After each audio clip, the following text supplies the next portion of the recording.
에스겔서 24장 6절부터 14절까지의 말씀, 저와 여러분이 한 절씩 교독합니다. 그러므로 주 여호와께서 이같이 말씀하셨느니라. 피를 흘린 성읍 녹슨 가마 곧 그 속에 녹을 없이 하지 아니한 가마여 화 있을진저 제비 뽑을 것도 없이 그 덩이를 하나하나 꺼낼지어다.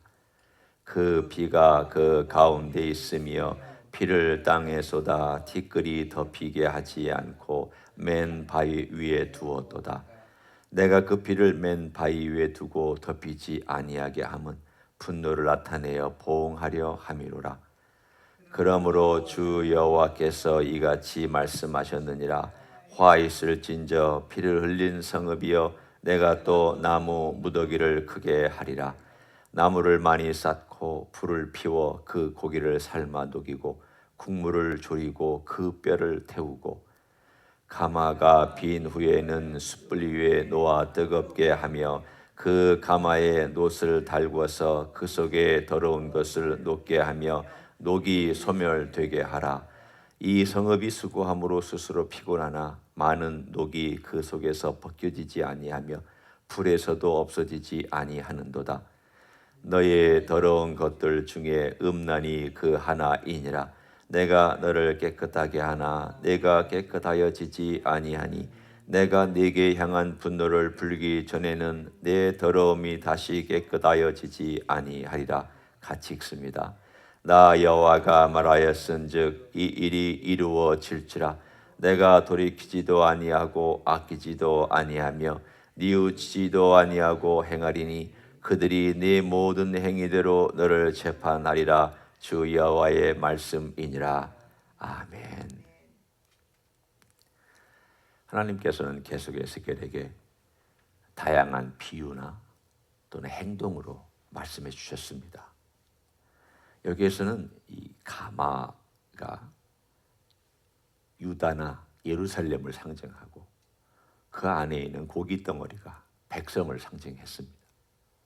그래서 가마에 고기를 넣고 불로 계속 데워서 이 모든 고기 덩어리들이 다 녹아 없을 때까지 태우고, 심지어는 이 가마에 녹이 너무 많이 묻어 있기 때문에 일종의 죄죠. 흘린 죄, 피 흘린 죄, 거짓말한 죄, 뭐 죄덩어리라고 우리가 얘기하면 죄들이 아주 잔뜩 붙어 있는 이 가마, 불로써 이것을 좀 어떻게 태우고 긁어내면 좀 없어질까 해서 하나님이 그렇게 하셨는데 그렇게 안 됐습니다. 여러분 읽으신 그대로예요. 불에도 없어지지 아니했다. 오늘 여기 12절에 보면 이 성읍이 수고함으로 스스로 피곤하나, 여기서 스스로 피곤하다고 우리말 성경에는 번역을 했지만 이 번역은 오히려 이런 뜻에 가깝습니다. 이 성읍이 나를 피곤하게 할 정도로 그렇게 몸부림친다, 그 뜻입니다. 바꿔 얘기하면 스스로 피곤해서 활동한다는 말이 아니라 이 성읍에 있는 백성들이 하나님을 피곤하게 한다는 겁니다. 우상 숭배, 가난한 자를 자기의 목적을 위해서 이용하는 것, 나그네와 고아와 가부를 학대하는 것, 강대국에 이리 붙었다 저리 붙었다 하는 것, 돈을 추구하며 사는 것, 뭐 등등등등의 많은 것들이 하나님을 피곤하게 했습니다. 하나님은 우리하고 달리 피곤해지시는 분은 아닙니다. 우리는 에너지가 딸리니까 피곤하죠.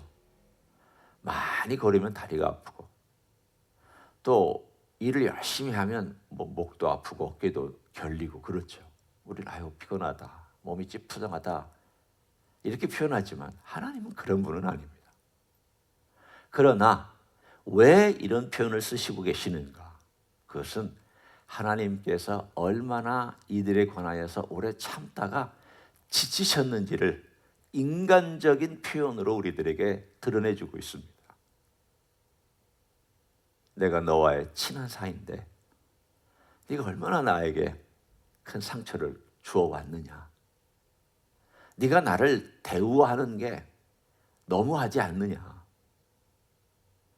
여러분이 어른이고 또는 여러분을 따라하는 어떤 사람이 있는데 이 사람이 어느 날 어느 순간부터 여러분을 학대하거나 또는 잘못 대하거나 혹은 거친 말을 하거나 예를 들어 어떤 그런 게 있으면 상처를 받죠.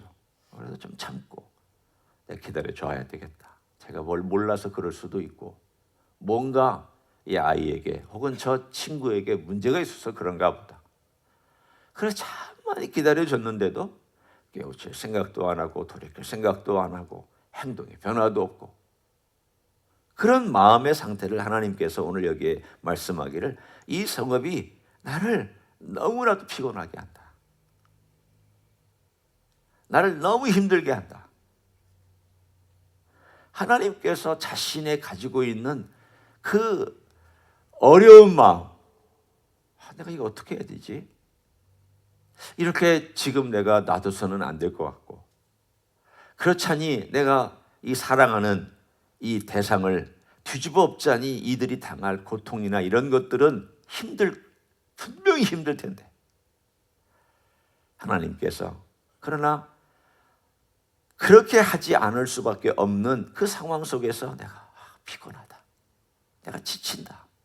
내가 너 때문에 내가 어떻게 해야 될지를 모르겠다. 우리가 인간적으로 쓰는 그런 표현들 있지 않습니까? 내가 어떻게 할지를 모르겠다. 내가 너 때문에 힘들다. 내가 어떻게 감당하겠느냐. 내가 언제까지 참겠느냐. 내가 언제까지 기다리겠느냐. 하나님의 이런 마음을 12절에 고스란히 표현하고 있습니다. 그래서 그대로예요. 많은 녹이 그 속에서 벗겨지지 아니하며 불에서도 없어지지 아니하는도다. 하나님께서 불을 막 떼고 환난이죠, 고난이죠, 아픔이죠, 힘든 일들이죠. 그런데 참 희한한 일이 있습니다. 환난이나 고난이나 예를 들면 어려움을 하나님께서 주셨는데 이 사람의 마음이 더 악해졌습니다. 그럴 수 있잖아요. 사람이 강인해지면 하나님의 도움 없이 제가 언젠가도 설교했잖아요. 하나님의 도움 없이 마음이 강인해지면 사람의 마음이 아주 돌처럼 단단해질 수가 있습니다. 잘 견뎌요. 환난이 오면 잘 이겨내기도 해요. 그리고 남들보다 훨씬 더 인내를 많이 가지고 있어요. 그런데 그 사람 속에 있는 이 단단함 때문에 사람이 힘들어해요. 상처받고 어려움을 주고. 여기 유다 사람들이 그것보다 더 했습니다. 하나님이 고난을 주면 회개하고 돌아오는 게 아니라 더 우상을 향하여 갔습니다. 하나님이 전쟁을 일으켜서 그들을 어렵게 하고 그들을 힘들게 만들면 돌아오지 않고 오히려 우상을 딱 붙들고 그 우상을 붙잡고 더 우상에게로 갔습니다. 그러니 하나님께서 아무리 부를 때도 그 가마가 다 녹을 정도로 부를 때도 돌아올 생각을 하지 않습니다. 그래서 지금 하나님이 그 딜레마를 얘기하는 거예요. 참 내가 이거 어떻게 해야 되느냐. 그래서 오늘 13절이 등장합니다. 그 다음 하나님의 단계죠. 너의 더러운 것들 중에 음란이 그 하나이니라. 내가 너를 깨끗하게 하나 네가 깨끗하여지지 아니하니. 하나님이 애쓰시고 하나님께서 노력하셨다는 그런 뜻입니다. 내가 내게 향한 분노를 풀기 전에는 내 더러움이 다시 깨끗하여지지 아니하리라. 바꿔 얘기하면 하나님께서 그들을 향한 분노가 다 쏟아져야 그들이 어느 때인가 깨끗하여진다는 뜻이에요. 그렇죠? 여러분 잘 보세요. 내가 내게 향한 분노를 풀기 전에는, 이걸 바꿔 얘기하면 그 분노를 풀어내고 난 다음에야 네 더러움이 깨끗하여질 것이다. 그럼 반대로 우리가 뒤집어서 그렇게 생각할 수가 있습니다. 그러면 우리가 생각할 때 하나님도 분노를 막 푸십니까? 다분히 이것은 인간적인 표현입니다. 하나님의 그 분노를 푼다는 것은 우리처럼 화가 나가지고 우리의 성질대로 한다든가, 노가 쌓여가지고 막 자기의 하고 싶은 말들을 막 쏟아낸다든가, 막 분노가 있어가지고 막 얼굴이 울그락불그락하면서 한다든가, 그게 아닙니다. 우리는 그런 하나님을 상상하셔도 안 됩니다. 죄 있는 우리는 분노하면 죄가 끼어들어서 이 분노가 변질되죠. 우리의 분노는 또 까닭없이 분노하기도 하고, 편향적 사고 때문에 분노하기도 하고, 자기 성질이 못 이겨서 분노하기도 하고, 잘못된 정보 때문에 분노하기도 하고, 워낙 기질 자체가 그럴 수도 있고, 등등등의 죄된 요소들이 너무 많이 끼어 있기 때문에 우리의 분노는 거룩한 분노라는 게 거의 없습니다. 있을 때도 있지만 대부분의 우리의 삶 속에서 나타나는 분노라는 것들은 거룩한 분노가 그리 많지 않습니다. 하나님의 분노는 어떤 것일까요? 하나님의 분노는 인간적인 표현이지만 하나님께서 이제까지 오랫동안 참아오셨던 것을, 그 거룩한 기준, 거룩한 성품이 인간의 죄에 대하여 오랫동안 참아왔던 것을 이제는 더 이상 하나님께서 참지 아니하시고 그들을 하나님의 거룩한 기준대로 밀어 집어넣는다는 뜻입니다. 자, 이걸 우리가 한번 생각해 보겠습니다. 하나님께서 시내산에 내려오셨죠. 하나님의 거룩함이 시내산에 임재했습니다. 그때 백성들이 그 하나님의 임재가 너무 두려웠습니다. 그런데 하나님께서 나타내신 것도 아닙니다. 하나님의 본래 모습을 드러내신 것도 아니에요. 보면은 빽빽한 구름이 하나님을 가렸고요. 하나님의 임재했던 걸 나타내는 것은 빽빽한 구름과 번개와 천둥과 진동하는 것이었습니다. 하나님의 본 모습은 드러내시지도 않았습니다. 바꿔 얘기하면 이런 거와 비슷합니다. 태양이 있는데 저 태양을 우리가 눈으로 못 보니까 구름이 가려서, 아, 태양은 있는데 구름이 가려져 있구나.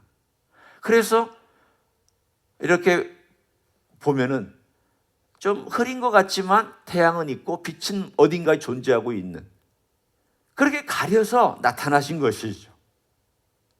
바꿔 얘기하면 이런 뜻입니다. 그것은 두 가지 의미가 있습니다.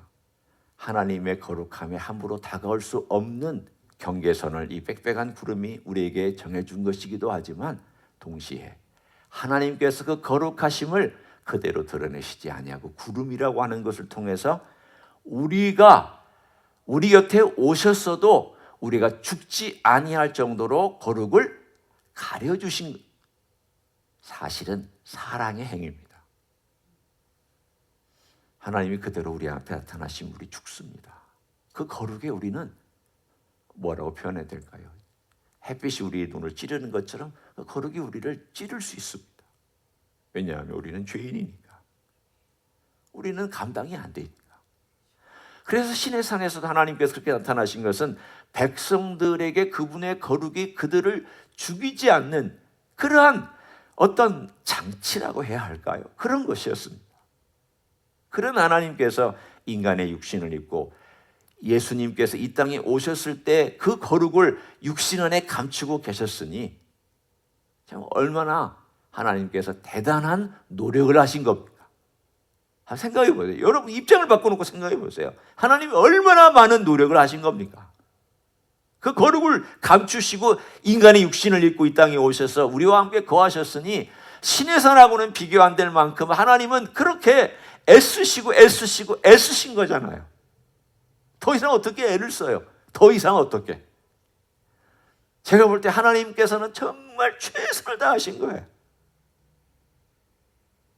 그랬는데도 하나님 그 거룩 앞에서 인간이 자기 마음대로 살아가는 그들 앞에 하나님께서 하나님을 믿지 아니하고 신뢰하지 아니할 때 그 하나님의 거룩하심이 그들을 그대로 뭐라고 얘기할까요? 하나님의 거룩 기준대로, 그분의 성품대로 그들이 어려움 가운데, 심판 가운데 처해져야 그때서야 우리가 정말 잘못했구나. 우리가 정말 하나님의 거룩을 아무렇지 않게 생각했구나. 우리가 하나님께 대하여 너무 오만방자했구나. 그때서야 흩어지고 가장 깊은 하나님의 어려움, 환난, 역경 속에서 돼서야 그들은 하나님의 거룩을 그때서야 생각하고 그때 깨끗하여지는 과정을 밟는다는 뜻입니다. 오늘 13절은 바로 그 일이 이루어질 것이라고 말씀합니다. 우리가 언제 예수님을 제대로 알게 되었느냐? 글쎄요, 사람마다 다 다르죠. 사람마다 예수님의 사랑, 예수님의 거룩하심, 예수님께서 우리를 위해서 십자가에서 돌아가시고 또 우리를 위해서 오래 참으시는 이런 등등등의 것들을 언제 깨달았느냐? 말씀으로 많이 들었지만 결국 저 같은 경우는 그래 조금씩 깨달아가는 것이 어려운 환난과 역경을 경험했을 때에 그때서야 그 말씀에 대한 부분들이 이렇게 열려지고 주님의 사랑이 이런 건가 보다. 주님의 말씀이 이런 뜻이었나 보다. 그 어려움 속에서 이 돌 같은 마음이 금이 가서 깨지면 그 금이 가서 깨지는 가운데 주의 말씀의 빛이 들어와서 또 조금 알게 하시고 그러다가 또 어떤 역경이나 어려움이나 환난이나 힘든 일이 있으면 또 돌 같은 마음이 또 금이 가거나 깨어져서 그 부분으로 다시 빛이 들어와서 변화시켜 주시고 이 과정을 밟았던 것 같아요. 오늘 하나님께서 그분의 거룩함을 드러낼 때 아파요. 하나님의 그 분노라고 표현되어 있지만 저는 이렇게 바꾸어서 이해하고 싶습니다. 하나님의 거룩하심을 드러낼 때 그 거룩하심을 몸으로 받아내거나 영혼이 받아내면 아파요. 힘들어요. 그걸 내 마음으로 정말 내가 그런 사람일까? 힘들어요. 인정하고 싶지 않고 받아들이고 싶지 않기 때문이죠. 하나님의 거룩은 아프게 하지만 치료합니다. 변화시킵니다. 깨끗하게 합니다. 삶의 새로운 길을 걸어가게 합니다. 그게 하나님의 거룩이에요. 죄인인 우리가 하나님의 거룩에 노출됐을 때 힘든 과정을 겪지만 그럼에도 불구하고 오늘 본문에 네가 내 거룩하심을 경험한 다음에는 깨끗해질 것이다. 우리 하나님 아버지 앞에서 우리에게 주신 이 과정 하나하나를 겪어가면서 주님께서 우리에게 이런 어려움도 주실 때는 그것에서 멈추는 것이 아니라 나를 빚어가시려고 하는 하나님의 선하고 아름답고 귀한 뜻이 있음을 알고 오늘도 우리가 주님 앞에 가까이 가기를 간절히 축원합니다. 기도하겠습니다. 하나님 고맙습니다. 하나님의 거룩이 우리에게 다가왔을 때 그것이 돌 같은 내 마음속에 구멍을 내고 금을 내고 혹은 깨트리고 다가왔을 때 아프기도 합니다. 힘들기도 합니다. 그러나 주님의 그 거룩은 우리를 치유하는 거룩한 사랑이며 주님의 거룩은 우리를 깨끗하게 하고 정결하게 하는 그러한 거룩인 줄로 믿습니다. 주님의 거룩한 보혈이 나를 깨끗하게 하며 주님의 거룩한 사랑이 나를 회복시켜 주시며 주님의 거룩한 능력이 나를 새롭게 함을 믿습니다. 오늘도 우리 주님을 의지하고 주님 앞에 나온 종들을 기억하시고 주님으로 살아가는 귀한 하루 되게 축복하여 주시옵소서. 이제는 우리 구주 예수 그리스도의 은혜와 하나님 아버지의 극진하신 사랑과 성령 하나님 교통하심의 역사가 오늘도 우리 주님의 그 크신 은혜 거룩한 사랑 앞에 자기 자신을 노출할 때 그 거룩한 사랑이 나를 회복하고 거룩한 사랑이 나를 일으켜주고 거룩한 사랑이 나로 아픔 가운데 성장하게 하고 거룩한 은혜로 나를 이끌어갈 걸 알고 주님 앞에 헌신하는 이 자리에 참여한 모든 종들 위해와 주임지 히스교회 위해와 이민교회들과 한국교회들과 선교사님들 위해 이제부터 영원히 함께 하실지어다. 아멘.